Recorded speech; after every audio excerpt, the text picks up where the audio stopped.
Hello dear students, कल हम cell की बाउंड्रीज के बारे में बात कर रहे थे और उसमें जो है मैंने बताया था आपको कि 2 टाइप्स की सेल बाउंड्रीज होती है। अब इन 2 टाइप की सेल बाउंड्रीज में से बाहर वाली जो सेल बाउंड्री जो केवल प्लांट के अंदर ही मिलती है, जिसे हम सेल वॉल कहते हैं, उसकी स्टडी हम कंप्लीट कर चुके थे। ये सेल वॉल कैसे बनती है, क्या क्या उसके अंदर और पार्ट्स होते हैं, वो सारी चीज़ें हम उसके बारे में हम बात कर चुके थे। अब हम सेकंड बाउंड्री की बात करेंगे। यहाँ पर सेकंड बाउंड्री जो है वो होती है, सेकंड बाउंड्री प्लाज्मा मेम्ब्रेन होती है। सेल मेम्ब्रेन भी इसको कहते हैं, बट ज़्यादा पॉपुलर नेम जो है प्लाज्मा मेम्ब्रेन ही है, और आजकल जो है सेल मेम्ब्रेन जो वर्ड है उसका यूज़ हम नहीं करते हैं। फर्स्ट लिविंग लेयर होती है ये, फर्स्ट लिविंग लेयर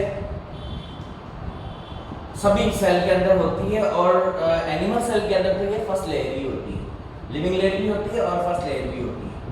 ठीक है, सबसे पहले डिस्कवर किया था सी नेगेली ने इसको, सी नेगेली और सी क्रेमर, दो साइंटिस्ट थे, इन्होंने इसको डिस्कवर किया था और इसका नेम सेल मेम्ब्रेन दिया था। उसके बाद में इसके लिए जो टर्म प्लाज्मा मेम्ब्रेन दी थी प्लॉड ने, प्लॉड साइंटिस्ट थे, उन्होंने जो है प्लाज्मा मेम्ब्रेन इसके लिए टर्म दी थी। ठीक है, तो ये आउटर मोस्ट बाउंड्री होती है, फर्स्ट लिविंग लेयर होती है, ये चीज आपके समझ में आ गई।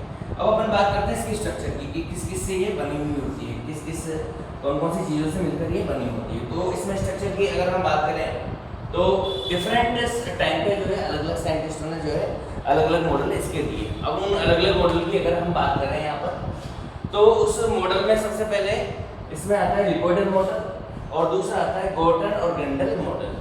तो लिपोइडल और गॉर्टन और ग्रेंडल मॉडल की अगर हम बात करते हैं यहाँ पर, तो सबसे पहले अपन बात करते हैं लिपोइडल मॉडल की। लिपोइडल मॉडल जो होता है ओवरटन जो साइंटिस्ट थे उन्होंने दिया था, और इन्होंने कुछ नहीं बताया कि ये जो होता है ये केवल सिंगल लेयर ऑफ लिपिड का बना हुआ होता है।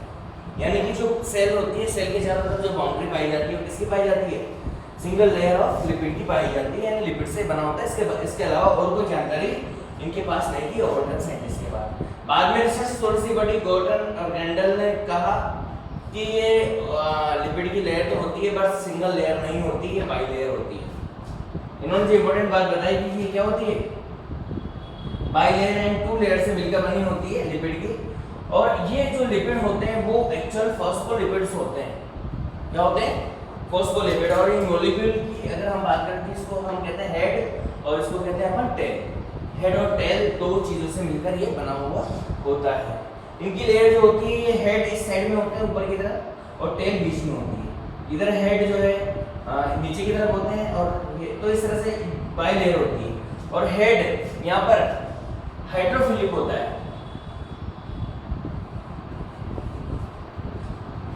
और टेल जो है हाइड्रोफोबिक होती है।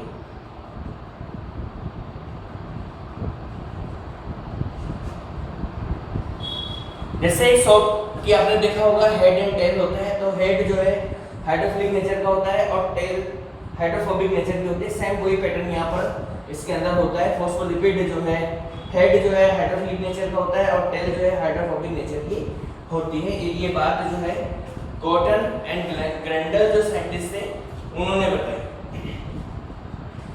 इसके बाद में जो और भी साइंटिस्ट थे उन्होंने भी अपने अपने मॉडल यहाँ पर दिए। उन मॉडल की अगर हम बात करें, नेक्स्ट मॉडल है, इसमें 2 मॉडल की अपन बात कर चुके हैं। थर्ड मॉडल है सैंडविच मॉडल। सैंडविच का मतलब आप जानते ही हो, 2 ब्रेड के बीच में कुछ खाने की चीज अपन भर देते हैं तो उसको हम सैंडविच कहते हैं। सेम उसी तरह का मॉडल जो है ये सैंडविच मॉडल होता है। ये जो दिया था डेविसन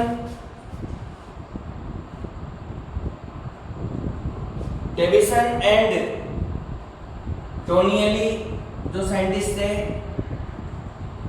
उन्होंने मिलकर जो ये दिया था, और उन्होंने बताया था कि जैसे इससे पहले वाला जो मॉडल था ओवरटन मॉडल, उसमें जो इन्होंने बताया था कि केवल लिपिड की बनी होती है। उससे एक कदम आगे बढ़ते हैं इन्होंने बताया कि लिपिड के साथ साथ इसमें क्या होती है, प्रोटीन भी होती है। और प्रोटीन की दोनों लेयर जो है आसपास होती है और इन लेयर के बीच में जो है लिपिड भरा हुआ रहता है। सेम ये सैंडविच की तरह होती है, जैसे 2 ब्रेड हैं ऊपर नीचे और बीच में आपने जैम लगा रखा है या चीज लगा रखा है, ये फैट ये लिपिड जो है उस तरह का काम यहाँ पर करता है। यहाँ पर इसकी थिकनेस की अगर हम बात करें तो फैट की ये प्रोटीन की जो लेयर होती है 20 एंगस्ट्रॉम होती है, ये जो लेयर होती है 35 एंगस्ट्रॉम होती है, ये जो लेयर होती है 20 एंगस्ट्रॉम होती है, ठीक है। और टोटल जो थिकनेस आती है इसकी वो 45 एंगस्ट्रॉम के आसपास इसकी थिकनेस आती है, ठीक है।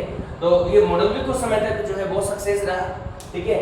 उसके बाद में जो है और भी जो है साइंटिफिक रिसर्च हुई और उन रिसर्च में जो है इसमें और भी करेक्शन किए गए। इसके बाद में अपन बात करेंगे फोर्थ मॉडल की। फोर्थ जो मॉडल है यूनिट मेम्ब्रेन मॉडल। ये जो मॉडल है unit membrane model Overton scientist थे उन्होंने दिया था। और ये जो मॉडल है ये कहता है, देखिए इसमें और भी बहुत सारी चीजें थी जो काम की नहीं है, इसमें एक ही चीज काम की है जो अपन को ध्यान रखनी है। इन्होंने ये बताया था कि जो सेल होती है सेल के अंदर डिफरेंट टाइप की मेम्ब्रेन्स होती है, डिफरेंट टाइप के सेल ऑर्गेनल्स होते हैं।